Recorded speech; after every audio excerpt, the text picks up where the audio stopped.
આકાશવાણી ભુજ પ્રસ્તુત છે અખબારોની હેડલાઇન્સનો કાર્યક્રમ હેવર હેવર.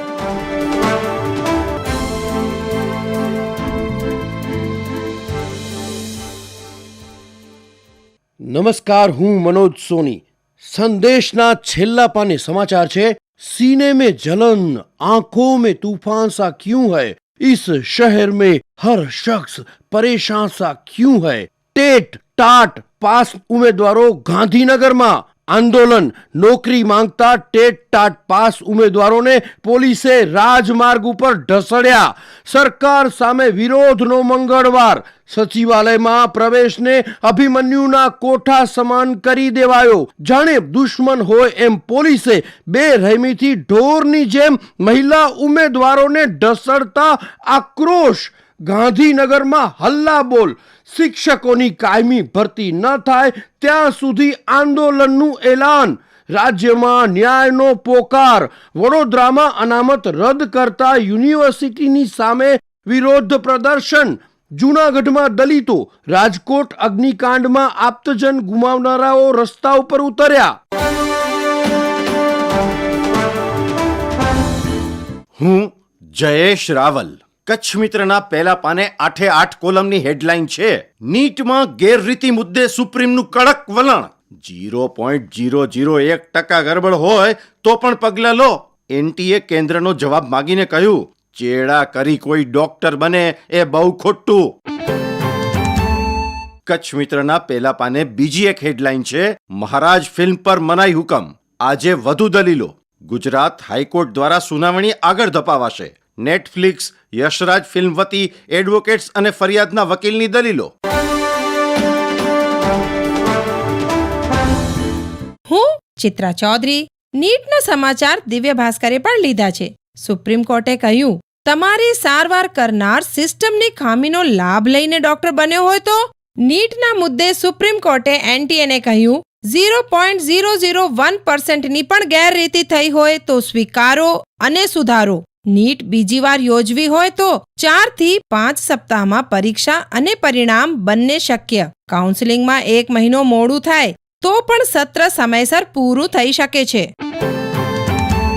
દિવ્ય ભાસ્કરના છેલ્લા પાને હેડલાઇન છે, ભચાઉથી ટપ્પર તરફ જતી નર્મદા કેનાલમાં ભ્રષ્ટાચારની પોલ પાધરી. ભચાઉ પમ્પિંગ સ્ટેશનથી માત્ર લુણવા અને ચોપડવા સુધીમાં જ તૂટેલી કેનાલમાં મરાતા થીગડા. આગળની કેનાલની પણ આ જ દશા. પુલમાંથી છૂટા પડતા લોખંડના સળિયા પગ કરી જાય છે. હું શ્વેતા સુથાર.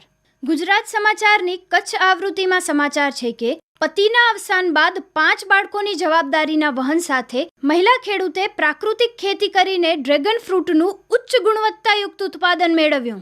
ગૌપાલન સાથે પરવળ, લીંબુ, અન્ય શાકભાજી વાવીને મંગરા ગામના ગીતાબેન જેઠવા પર્યાવરણ તથા લોકોના સ્વાસ્થ્યનું જતન કરી રહ્યા છે. ગુજરાત સમાચારના અંદરના પાને સમાચાર છે કે કરોડોના બજેટ છતાં દિવ્યાંગ બાળકો શિક્ષણથી વંચિત છે. કચ્છના મીઠાના અગર શ્રમિકોના બાળકોનો સર્વે કરાવો. ભ્રષ્ટાચારી તત્વો સામે કાર્યવાહી કરવા ભચાઉના અગ્રણીની મુખ્યમંત્રીને રજૂઆત. ગુજરાત સમાચારમાં અંદરના પાને વધુ એક સમાચારમાં કચ્છમાં ટીબી નાબૂદીના લક્ષ્યાંક આડે નવા દર્દીઓનું ગ્રહણ. વર્ષ 2022માં 3469 તો વર્ષ 2023માં 3335 સામે હાલના 6 માસમાં 1574 દર્દી નોંધાતા સફળતા દૂર. 2025માં ટીબી મુક્ત ભારત અભિયાન અંતર્ગત તપાસ આદરાઈ.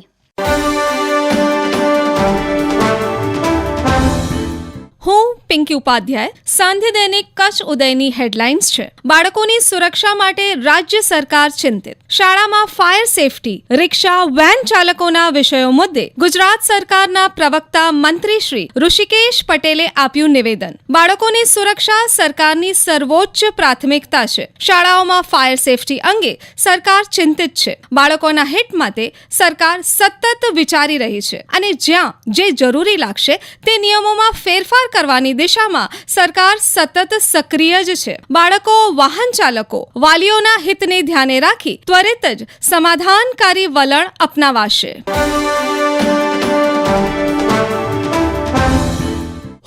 નીરજ મચ્છર.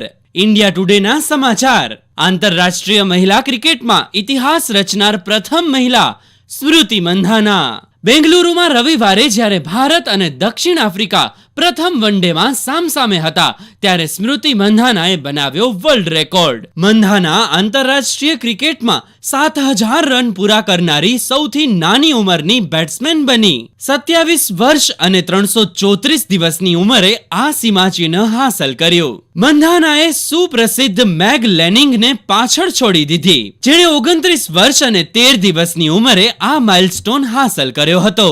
રવિવારે એમ ચિન્નાસ્વામી સ્ટેડિયમમાં પ્રોટીઝને 143 રનથી હરાવી પોતાના સ્વપ્નને કર્યો સાકાર. મંધાનાએ 127 બોલમાં 12 ચોગ્ગા અને 1 છગ્ગાની મદદથી 117 રન બનાવ્યા. ભારતે શ્રેણીમાં 1-0 થી લીડ મેળવ્યા બાદ મંધાનાએ પ્લેયર ઓફ ધ મેચનો ખિતાબ જીત્યો. મંધાના તમામ 3 ફોર્મેટમાં ભારતીય ટીમની નિર્ણાયક સભ્ય રહી.